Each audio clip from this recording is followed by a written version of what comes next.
Hello po sa inyong lahat mga ka-crypto. Ako po si Pinoy Crypto Trader at sa video na ito ay atin pong pag-uusapan ang aking technical analysis dito po kay Solana ngayon pong November 19 taong 2024. At ayan, ang ating nakikita rito ay ang daily chart time frame nitong si Solana at ang aking previous projections nitong nakalipas po na November 14.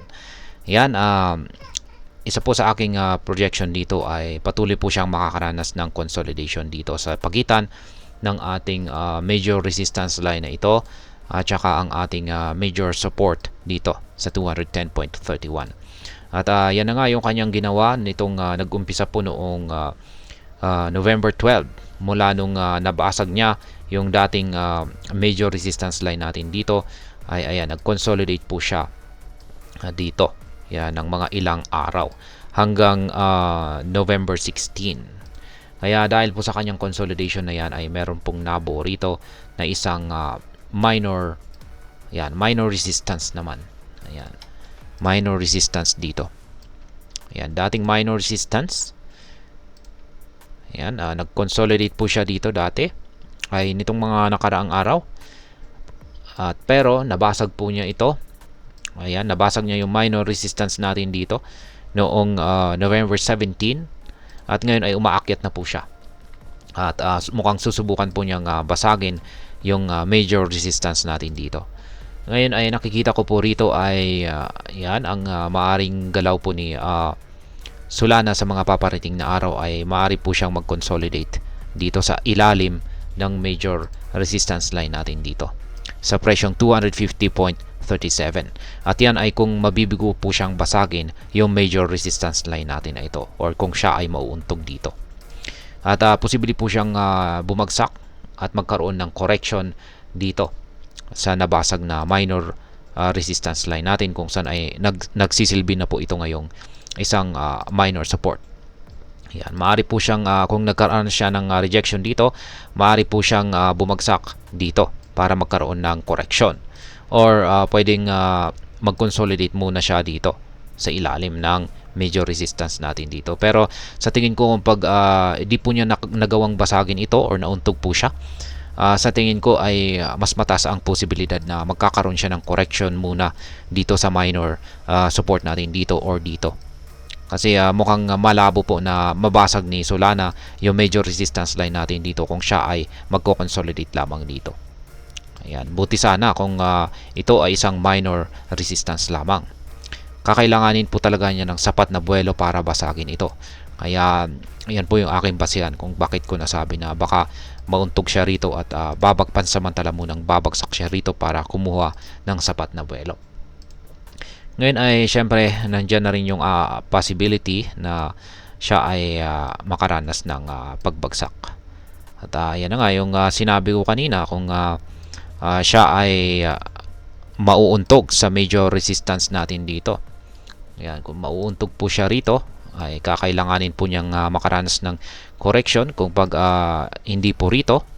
Ayan, at kakailanganin talaga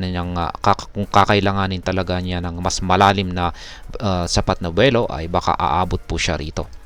Ayan, isang support, isang solid na support ang kung saan dito po siya, ito po yung gagamitin niya na launch pad.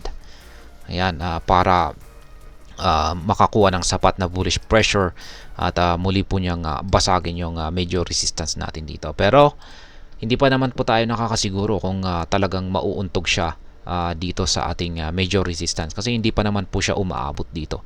Hindi pa po niya natutusok. Ayan, hindi pa umabot yung kanyang karayom dito kahapon. Kaya sa tingin ko ay baka sa mga paparating na araw ay solid po niya babanggain ito para papakiramdaman kung mababasag niya ito or hindi. Pero pag nabasag niya ito ay ayan, dito ko na po masasabi na mataas ang tsansa na magpapatuloy sa pag-angat sa presyo itong si Solana.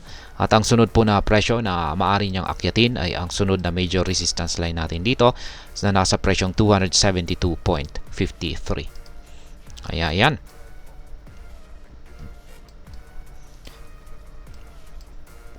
Ngayon ay yung dalawang indicators po natin kasi rito ay kung bakit ko nasabi na sa mga paparating na araw ay mukhang babanggain ni Solana yung ating major resistance natin dito, ay napaka-bullish po ng ating mga indicators dito. Unang-una ay yung ating Hall Street indicator dito ay wala pong pagbabago sa pangangatawan nito. Habang humahaba ay napapanatili po nito yung kanyang malusog na pangangatawan. Ayan, matabang mataba. Ibig pong sabihin yan ay bullish na bullish pa rin ang pwersa nitong si Solana. At maganda na rin yung ipinapakita ng ating QQE mode indicator dito. Ayan, nung nag-consolidate po siya rito, ayan, itong mga nakalipas na araw ay mapapansin natin na lumiit yung sukat ng mga QQE bars natin dito. Ayan, lumiit. Noong November 11 hanggang November 16, nagpapakita po yan ng sinyalis ng paghina ng bullish pressure. Kaya nakaranas muna siya ng consolidation.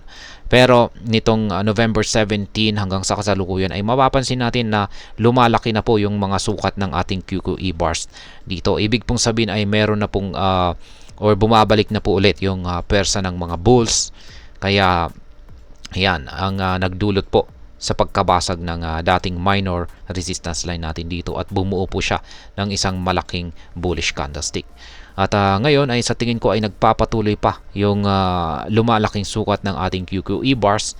Kaya yan po yung aking isang basihan kung bakit ko nasabi na sa mga paparating na araw ay babanggain ni Solana yung major resistance line natin dito para subukan niyang basagin ito. Kaya ito po yung binabantayan natin. Kung mababasag po niya ito, ay mataas ang chances na magpapatuloy po siya rito sa sunod na major resistance natin dito sa presyong 272.53. Ayan.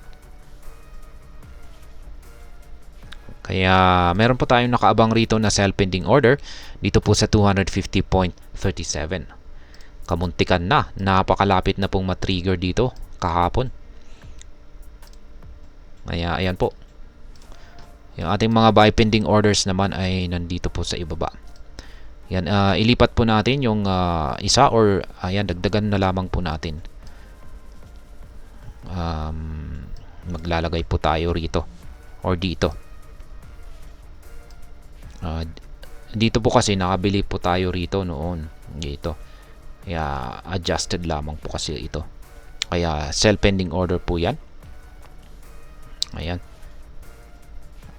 Kung kapag na-trigger po kasi yung sell pending order natin dito, saka po tayo maglalagay ng buy pending order dito sa 210.31. Kaya wala po tayong buy pending order dito. Kaya ayan, ayan po pala. Wala tayong babaguhin sa ating trade setup. Kaya ngayon ay pagdating naman po sa mga latest na balita dito po kay Solana ay meron pong isang technical analyst ang nagbahagi ng kanyang analysis dito at prediction kay Solana.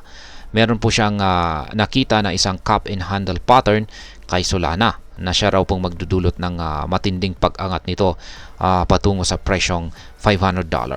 Kaya ang tindi po niyan. At ayan, $500. Taas po niyan. Yung kasalukuyang presyo po ngayon ni Solana ay nasa 240.97. Yan, aakitin niya yung $500 ay napakataas po niyan. Meron ding isang technical analyst ang nagbahagi ng kanyang prediction. Ayan, at yung kanyang prediction naman ito ay base sa kanyang nakita na bullish flag pattern. Kung sana ito raw po ay magresulta sa mas mataas na naman na presyo. $829. Yan naman po yung kanyang target. Ayan, ang tindi. Pero para sa atin dito ay syempre, nakabase pa muna tayo sa mga malalapit na price target natin dito, which is yung mga resistance. Yan ay 250.37.